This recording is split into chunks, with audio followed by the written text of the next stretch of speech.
After my divorce, my parents made me sleep on the couch, calling me a disappointment compared to my brother. At least he has a stable life, they said.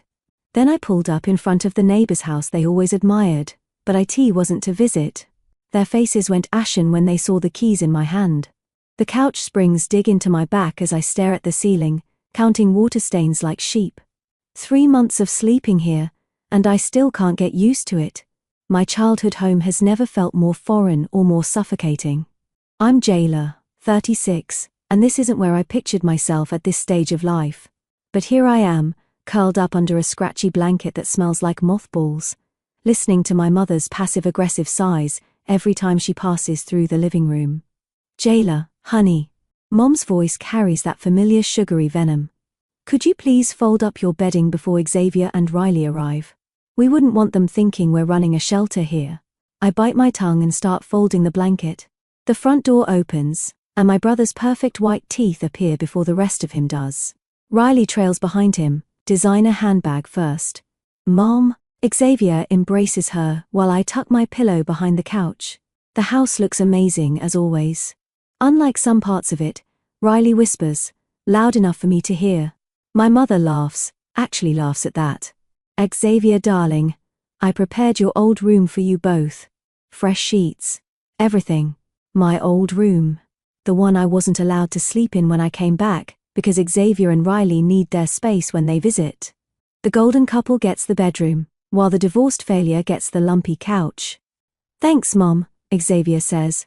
Hey, sis. Still. Here? Where else would she go? Riley smirks, adjusting her diamond engagement ring so it catches the light. I force a smile, just until I get back on my feet. It's been 3 months, my mother reminds me, as if I could forget. Your father and I are concerned. The front door opens again, and Dad walks in from his morning golf game. He barely glances my way before brightening at the sight of Xavier. Son. Didn't know you were coming today. Surprise visit? Xavier grins. Had to show Mom and Dad the plans for the new dental practice. That's my boy. Dad beams. Always planning ahead, always moving forward. Unlike he doesn't finish the sentence, he doesn't have to. I slip out to the back porch, needing air. Through the kitchen window, I hear them gathering around the dining table. Voices animated as Xavier spreads out his business plans. My mother's voice carries, "This is what success looks like." My phone buzzes. A notification from my freelance platform. Another 5-star review and payment cleared. They don't know about my growing business. They don't ask. And I stop trying to tell them. Night falls and the house quiets. Xavier and Riley retreat to my old room while my parents head upstairs. I wait until the lights go out before grabbing my jacket. The night air is crisp as I walk down our street, past manicured lawns and luxury cars. I stop at number 42, the crown jewel of the neighborhood, 3 stories of modern architecture and floor-to-ceiling windows. Even in darkness, it commands attention. I press my palm against the cold metal gate, a smile playing at my lips. My phone buzzes again, a text from Luca, my realtor. Papers are ready. Sure you want to do this? My fingers hover over the keyboard as I look back at my parents' house, where they've relegated me to the couch like some cautionary tale. Absolutely. I type back. Time to show them what failure looks like. Another message from Luca. Meeting tomorrow, 9 a.m. Bring the cashier's check. I take one last look at the mansion. Through the gates, I can see the for sale sign, barely visible in the moonlight. Soon that sign will come down. Soon, they'll all see what I've been building while they were busy dismissing me. My phone lights up with a final text from my mother. Don't forget to fold your bedding in the morning. The neighbors can see the couch through the window. I pocket my phone without responding and start walking back. Let them worry about what the neighbors think. Let them fret about appearances and reputations. They have no idea what's coming. The couch springs creak as I lie down. But tonight, they don't bother me as much. I close my eyes, mentally counting down the days until I never have to sleep here again. Until I can stand in my own home, the biggest one on the street, and watch their faces when they realize that their failure of a daughter now owns the house they've envied for years. Sometimes the best revenge isn't served cold. Sometimes it's built quietly, brick by brick, while they're too busy looking down their noses to notice you rising. Riley just got promoted to senior account manager. My mother's voice rings with a kind of pride she's never used when talking about me. Isn't that wonderful, Jayla? I push my peas around my plate, feeling all eyes at the dinner table fixed on me. Congratulations, Riley. Thank you, Riley preens. The firm really values dedication and commitment. You know, sticking with things, even when they get tough. The dig isn't subtle. Neither is Xavier's smirk. Speaking of work, I start. My online business has been, oh, those little internet things. Mom waves her hand dismissively. Thomas, did you hear about the Hendersons' new pool? I clench my fork tighter. Another 5-figure payment had cleared this morning, but they'd rather discuss the neighbor's landscaping. Actually, I try again. I just landed a major client in Jayla. Dad cuts in. Perhaps instead of these computer games, you should let Xavier help you find a real job at his practice. Something stable. Xavier straightens up. We could always use someone to answer phones. I make more in a week than your receptionist makes in a month. I mutter. What was that, dear? Mom's tone sharpens. Nothing. I stand up, gathering my plate. Thank you for dinner. In the kitchen, I start washing dishes, but freeze when I hear my parents' voices from the dining room. How long are we going to let her stay here? Dad sighs. What choice do we have? She's damaged goods now. No husband, no real job. The neighbors are starting to talk. Did you see Margaret's face when she noticed the pillow on our couch? At least Xavier gives us something to be proud of. I set down the plate before I break it. Grabbing my jacket, I head for the door. Where are you going? Mom calls out. For a walk. At this hour, what will people think? I let the door answer for me. The night air helps, but my hands are still shaking as I walk my usual route. The mansion looms ahead, its windows dark except for one. A figure moves inside, probably the realtor doing a late showing. We meet again. I jump at the voice behind me. Lucas steps out of the shadows, his realtor smile softer in the streetlight. Checking up on your future kingdom? Just walking. At this hour? He mimics my mother's tone perfectly, making me laugh despite myself. The paperwork's nearly ready, he says more seriously. But, I have to ask, why this house? There are cheaper options that would still make your point. I think about the dining room conversation, about years of being the family disappointment. Because sometimes enough isn't enough. Fair enough. He hands me a folder. Preliminary inspection report. Thought you might want to review it before tomorrow. Our fingers brush as I take it. Thanks. You didn't have to come out here. Maybe I wanted to. His eyes meet mine. You know, there's a great coffee shop around the corner. Open late. For a moment I'm tempted. But then I remember the last time I trusted someone's kindness. My ex-husband's face flashes in my mind. His charm, his promises. The way he smiled while telling the divorce court I'd never amount to anything. I should head back, I say. More dishes to wash. Luca nods, understanding in his eyes. Tomorrow then, 9 a.m.? Don't forget the check. I watch him walk away, then turn back toward my parents' house. Through the window, I can see them all still at the table. The perfect family portrait minus the black sheep. My phone buzzes. Another client request, another opportunity they'll never acknowledge. That's fine. Let them think I spend my nights walking off shame and failure. Let them wonder why I disappear with my laptop for hours. They'll understand soon enough. Back inside, I hear Riley's voice from the kitchen. I just feel so bad for her. 36, and sleeping on a couch? I would die. Don't worry, Xavier replies. Once we're married, we'll never end up like that. I clear my throat as I enter, enjoying how they jump. You're right, Riley. You would die. Fortunately, I'm made of stronger stuff.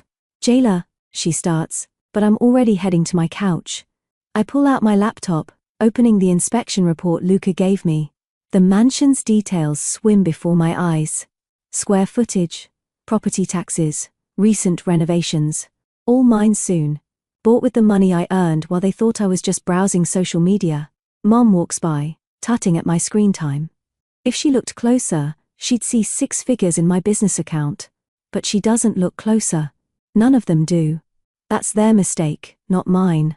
I wasn't snooping. Not really. I was just looking for a spare phone charger in Dad's study when the papers fell from Xavier's folder. Loan applications, rejection letters, and overdue notices scattered across the floor like dirty secrets. My perfect brother, the successful dentist, was drowning in debt. "What are you doing in here?" I whirl around to find Xavier in the doorway, his face draining of color as he spots the papers at my feet. "Interesting reading material," I say, picking up a bank statement. "Does Riley know your practice is hemorrhaging money? Give me those." He snatches the papers, hands trembling.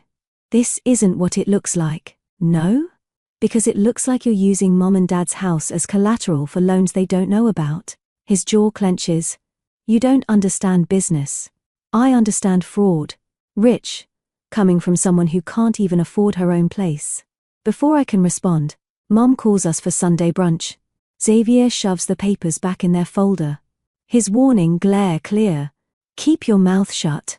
The dining room is set with Mom's best china. The set she only uses when she wants to impress. Riley sits at the table like she's posing for a magazine cover. "Jailer, you could have at least dressed for brunch." Mom sighs, eyeing my casual clothes. I take my seat as Riley launches into a story about her latest client meeting. Under the table, my phone buzzes with a text from Luca. "Offer accepted. Ready when you are." Speaking of success stories, Riley turns to me with a serpentine smile. "Jailer, you're such a perfect example of what not to be. No offense, but your life is basically a cautionary tale." Mom laughs, actually laughs. "Riley," Xavier warns. But his fiancée continues. "I mean, imagine ending up divorced and homeless at your age." This is why I always say career should come first. Right, Evelyn? My mother nods approvingly. Riley has her priorities straight. "Unlike some people," Dad adds. I stand up slowly, my chair scraping against the hardwood. "You're right, Riley. I am an example." I pull out my phone, dialing Luca's number. "Hello? Yes. I'm ready to move forward with the purchase." "Full asking price? Cash offer?" The table falls silent. "What purchase?" Mom asks sharply. I hold up a finger as I continue my conversation. "Yes, I can sign this afternoon." "Perfect." I hang up and smile at their stunned faces. "Sorry. Just finalizing some details on my new house." "What house?" Xavier's voice cracks. "Oh, just a little place down the street. You might know it.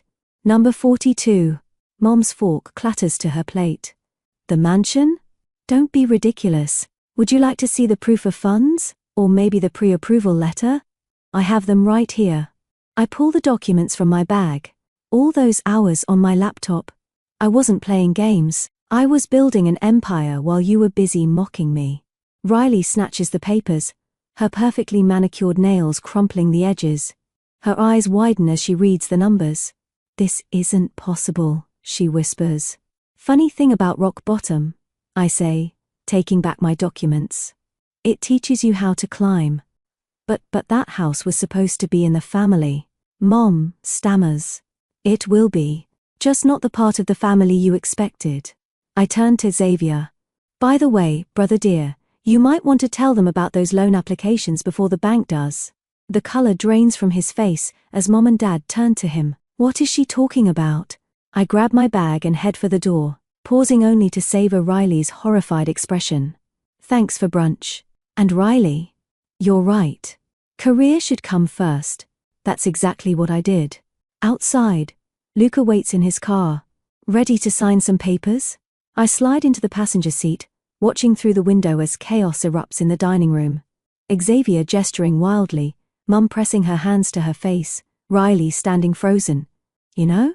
Luca says as we pull away. "I've never seen someone buy a house out of spite before." "Not spite," I correct him. "Justice." He glances at me. The look on their faces must have been worth every penny. Oh, it was. I lean back, remembering a moment 20 years ago. Teenage jailer winning first place in a state competition, only to have Xavier's second-place tennis trophy take center stage at dinner. But this isn't just about the house. No. It's about showing them that their measuring stick was always broken. I pull out my phone as another client payment notification pops up. And sometimes the best revenge is letting people choke on their own assumptions. Luca smiles. Well then, let's go make you a homeowner. The mansion looms ahead, no longer a symbol of what I couldn't have, but a monument to what they never saw coming. Welcome to your kingdom. Luca drops the keys into my palm, the metal still warm from his hand. Want to do the honors? The front door swings open silently, revealing marble floors that stretch into infinity. Sunlight streams through floor-to-ceiling windows, painting everything in gold. My footsteps echo in the empty space. My empty space. Previous owner left some furniture, Luca says, following me inside. Said you could keep whatever you want. I run my hand along a pristine kitchen counter. It's perfect. Security systems top of the line. Here's how to. A knock at the door interrupts him. Through the glass I see a woman in her 50s, elegant in a way that reminds me of old money. Can I help you? I ask, opening the door. I'm Rosalie. She smiles, but it doesn't reach her eyes. I used to own this house. Luca steps forward. Mrs. Smith. I wasn't expecting no. You wouldn't be. She turns to me. May I come in? There are things you should know about this property. I glance at Luca, who shrugs. Your house now? We settle in the sunroom, Rosalie perching on the edge of a leather armchair, like she's afraid to get too comfortable. Beautiful home, isn't it? She gazes out at the garden. I didn't want to sell it. I was forced to. Forced. I lean forward. By Thomas Edwards. She watches my reaction. Your father, I believe. The room suddenly feels colder. What are you talking about? Your father and I had some business dealings years ago. When they went south, he used certain information to pressure me into selling this house well below market value. She pulls out an envelope. He wanted it for your brother, Xavier. Had it all planned out. My hands shake as I read the documents she provides. Emails, contracts, threats veiled as business proposals. Why are you showing me this? Because I recognized your name on the sale papers. Rosalie's smile turned sharp. And I believe in karma. Luca clears his throat. I should give you ladies some privacy. No, I say quickly. Stay. Please. After Rosalie leaves, I sit in silence processing. My father's fingerprints on this house. His plans for Xavier. It's almost poetic that I bought it instead. You okay? Luca asks softly. Help me take down these drapes. We work together, pulling down heavy fabric that's blocked the light for too long. Each window we clear feels like exposing another truth. Your security code, Luca says later, programming the system. Choose something they'd never guess. I type in the date of my divorce. The day they stopped seeing me as family and started seeing me as a failure. My phone buzzes. A text from Mom. Xavier and Riley are coming for dinner tomorrow. A small engagement celebration. You'll make yourself scarce, won't you? I show Luca the message. Perfect timing. For what? For moving in. I start making calls. Movers, cleaners, designers. Time to show them what scarce really looks like. Hours pass as we prep the house. I direct furniture placement. Set up my home office. Arrange my belongings. All the things I've stored in a rental unit while sleeping on their couch. You've been planning this for months, Luca realizes, watching me unpack boxes of high-end electronics. Since the day they relegated me to the couch, I connect my laptop to multiple monitors. Every night, they thought I was out wandering. I was working, building, planning. Remind me never to underestimate you. The sun sets as we finish the main floor. Through the windows I can see my parents' house, looking suddenly small and shabby in comparison. One last thing. I pull out a small box, removing a framed photo. Teenage me at my graduation, standing alone while my family clustered around Xavier in his tennis uniform. Why keep that? Luca asks. To remember why I'm here. I place it on my new desk, and what I overcame. My phone buzzes again. A message from Xavier. Mom says you're moving? Where could you possibly be going? I don't respond. Let them wonder. Let them worry. Tomorrow, they'll have their answer. Luca helps me set up the security cameras, angled perfectly to capture the street and the house. You know they're going to lose it when they realize, he says. That's the point. I stand at my front window, watching lights go out in their house. They wanted me invisible. Instead, I bought the one house they can't ignore. Dinner tomorrow should be interesting. Oh, I won't be at their dinner? I smile, thinking of the moving truck I've scheduled to arrive right when their little party begins. I'll be too busy moving into my mansion. Luca heads for the door, pausing with his hand on the knob. Need help tomorrow? Actually, I say, surprising myself. I'd like that. He grins. Then let's give them a show they'll never forget. The moving truck's engine cuts through the quiet afternoon, just as cars start pulling up to my parents' house. Perfect timing. I watch from my new driveway as Riley's red BMW parks, followed by Xavier's leased Mercedes. Ready? Luca asks, helping the movers unload. Born ready, Mom appears on her porch, champagne flute in hand. She freezes mid-sip as I direct a designer sofa through my front door. Jailer. Her voice carries across the manicured lawns. What are you doing? I wave cheerfully. Moving. Xavier and Riley emerge from the house, drawn by the commotion, their jaws drop in perfect sync as they realize where I'm moving to. Is that? Riley squints at my new home. No way. I'm arranging flowers in my foyer when Mom storms in, not bothering to knock. What is the meaning of this? I believe it's called home ownership. I adjust a lily. You should close your mouth, Mom. The neighbors might see. This isn't possible. This house, you can't. Actually, I can, and I did. I hand her the couch blanket she'd given me. Won't be needing this anymore. She clutches the blanket like a lifeline. Your father will hear about this. Oh, I'm counting on it. Through the window, I see Riley confronting Xavier by his car, waving what looks like papers in his face. Their perfect engagement party dissolving into chaos. Those are private. Xavier tries to grab the documents. Private? Riley shrieks. Like the 3 maxed out credit cards. The second mortgage, the gambling debts. Mom's face pales. What is she talking about? Ask your golden boy, I suggest. Or better yet, ask Dad about his history with this house. Rosalie Smith sends her regards, by the way. The color drains completely from her face. You spoke to Rosalie? Fascinating woman, full of interesting stories about Dad's business practices. Outside, Riley throws her engagement ring at Xavier. You told me your practice was thriving. Baby, please, don't baby me. I won't be dragged down by your lies. She storms off, leaving Xavier standing there as his carefully constructed facade crumbles. Mum rushes out to damage control, leaving me alone in my new home. Well, not quite alone. Wine? Luca appears with 2 glasses. God. Yes. We're enjoying the show from my front window when Rosalie arrives right on schedule.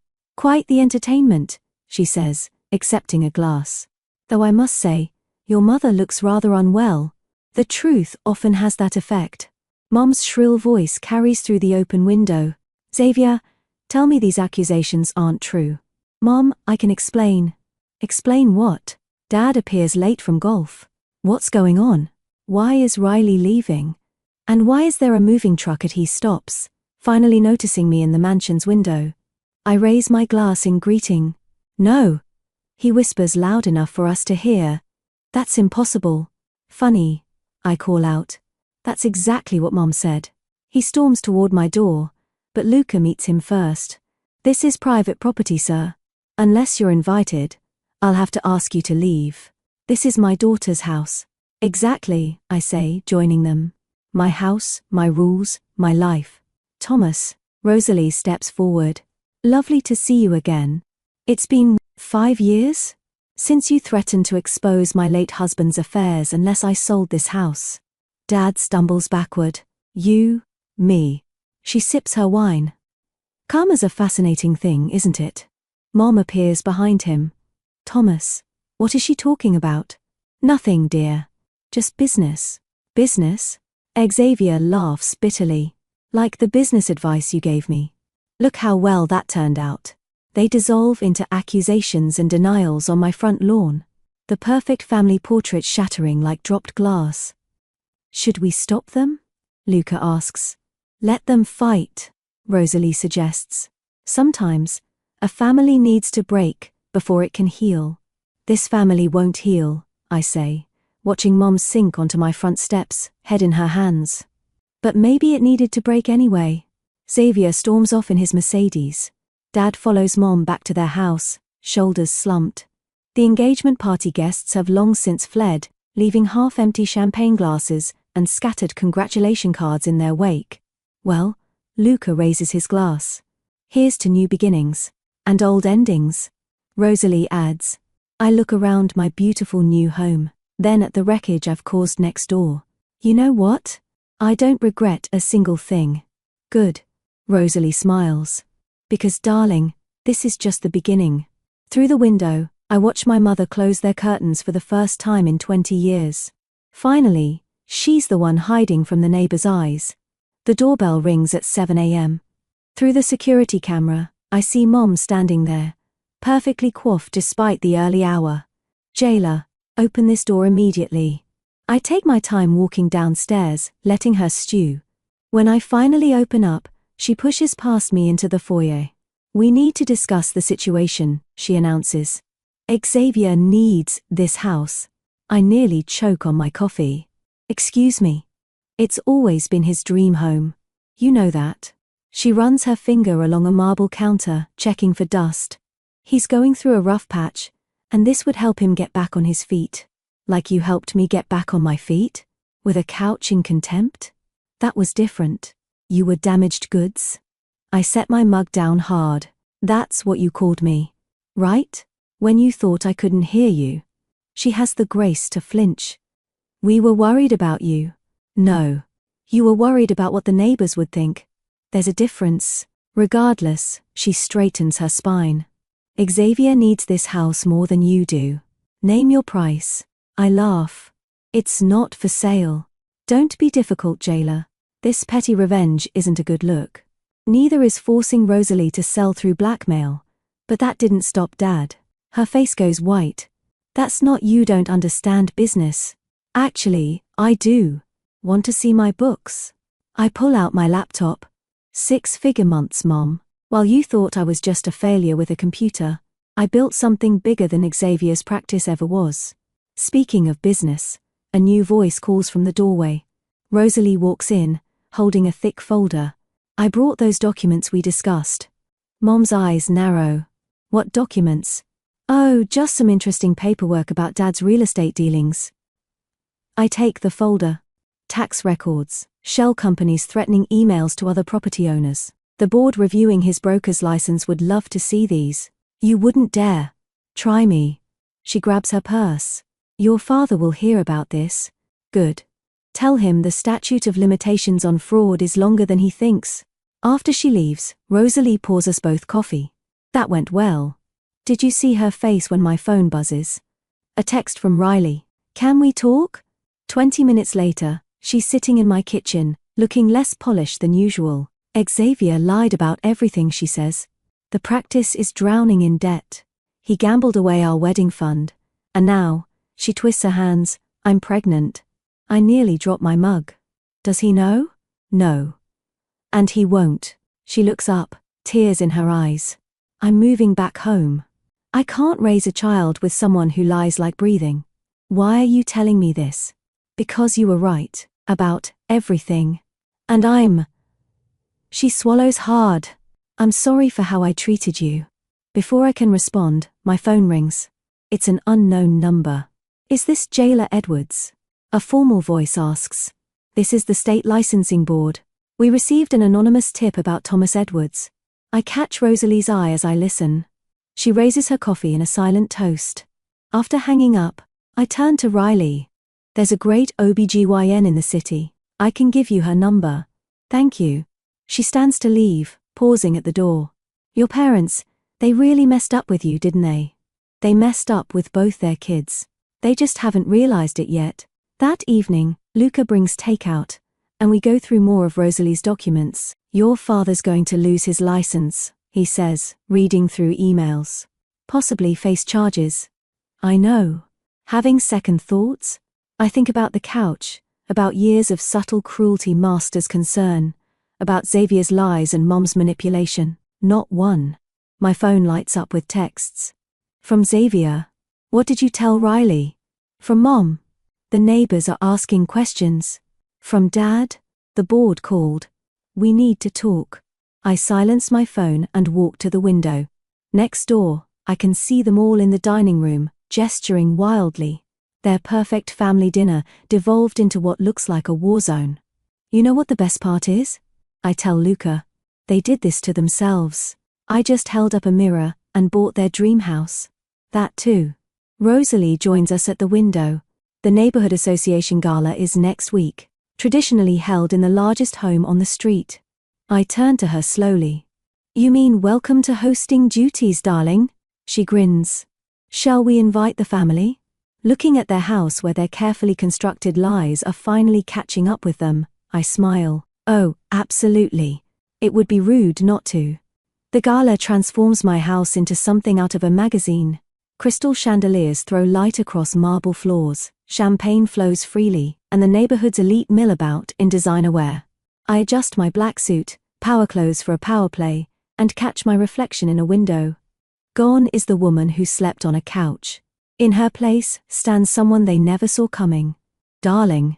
Rosalie kisses my cheek. They're here. Mom enters first, her smile brittle as glass. Dad follows, looking older than he did a week ago, probably because the licensing board suspended him pending investigation. Xavier skulks in last, alone.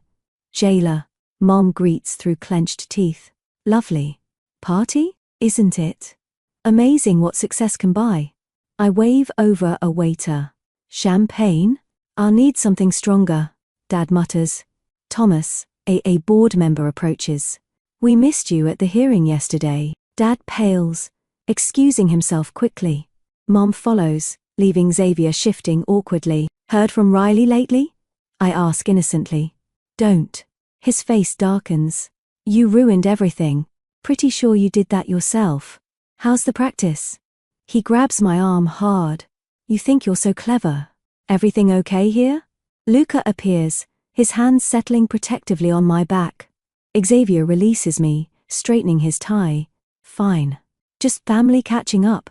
Speaking of catching up, I glance at my watch. It's time for the house tour. Gather round everyone. The guests cluster in the foyer, eager to peek inside the neighborhood's crown jewel. Mom and Dad hover at the back, trying to become invisible. Welcome. I begin, microphone in hand. I'm sure many of you remember this house under its previous owner, Rosalie. She's here tonight. I gesture to her, watching Dad flinch. And she helped make this evening possible. Murmurs ripple through the crowd. Some of you might wonder how I ended up here. It's quite a story, actually. I lock eyes with my mother. It starts with a couch. The room quiets. See, when my marriage ended, my family offered me a couch to sleep on, not my old room. That was for my brother and his now ex-fiancé. Just a couch and daily reminders of what a disappointment I was. Mom steps forward. Jailer, don't. But here's the thing about rock bottom. When you're there, you learn who you really are. While they thought I was just a failure with a laptop, I built a 7-figure business. While they whispered about the neighbors' opinions, I planned my future. Xavier storms toward the door, but Luca blocks his path. And now? I gesture around the mansion. Now I own the house they always wanted. Funny how life works out. That's enough, Mom snaps.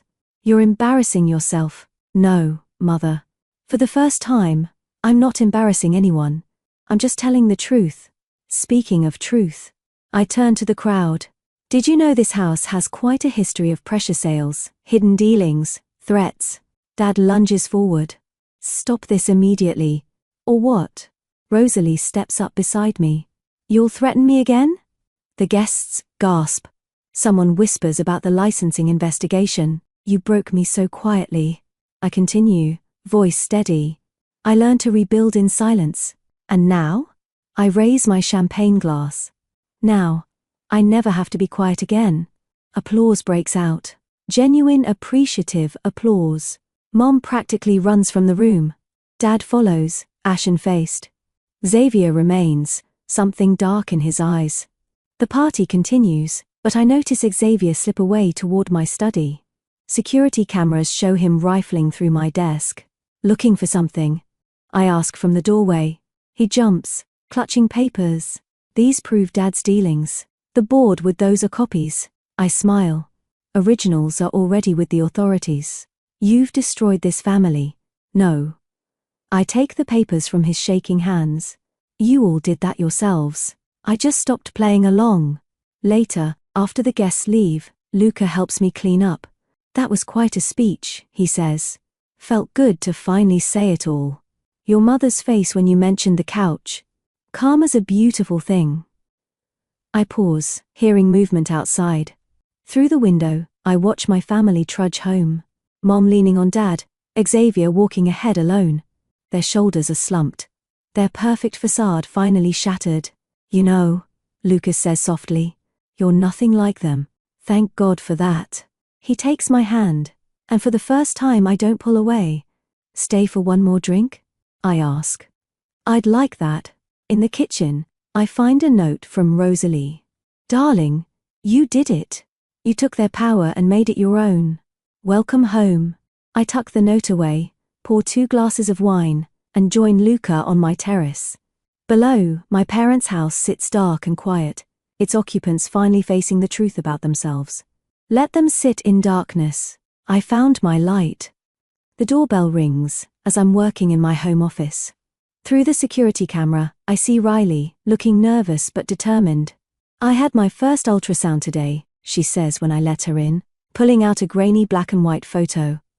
It's a girl. Congratulations. I mean it. I'm not showing yet, but she takes a deep breath. Your mother's been calling. Apparently, Xavier told them. Of course he did. I guide her to the kitchen. Tea? They want me to give him another chance for the baby. She wraps her arms around herself. Your mom offered to pay off his debts if I come back. And I said, no. A small smile plays at her lips. I told her I learned from watching you, that sometimes walking away is the strongest choice. The kettle whistles. How did she take that? She hung up. Then your father called, saying something about family loyalty. I hung up on him. I hand her a mug. Proud of you. That's actually why I'm here. She pulls out some papers. The DA wants me to testify about Xavier's financial dealings, about what I knew when I knew it. Are you going to? Already did. This morning. She meets my eyes. Your father's being indicted next week. I thought you should know.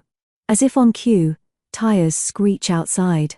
Dad storms up my driveway, face purple with rage. Security systems armed, I tell Riley as he pounds on the door. He can't get in. You, he shouts through the glass. You turned everyone against me. Your own father. No, I call back. Your actions did that. I built everything we had. Everything. Through fraud and threats. I step closer to the door. How's that working out? Mom appears behind him, trying to pull him away. Xavier's car screeches up. Dad, stop. He rushes forward. The neighbors are watching. I laugh. Still worried about the neighbors, Mom? She freezes. For the first time, I see something like understanding cross her face. Thomas, she says quietly, let's go home. Not until it's over. Her voice cracks. We did this. All of it. Dad deflates suddenly, aging years and seconds. Xavier stands there, lost, as his perfect world crumbles completely. Riley? He spots her through the window. Baby, please. Goodbye, Xavier. She turns away, one hand protectively over her stomach. They leave slowly, a funeral procession of their own making. Through the window, I watch them return to their house. The house that once felt like a prison to me. You okay? Riley asked softly. Better than okay. My phone buzzes. Luca. Dinner tonight? Yes. I text back, then turn to Riley. Stay for lunch?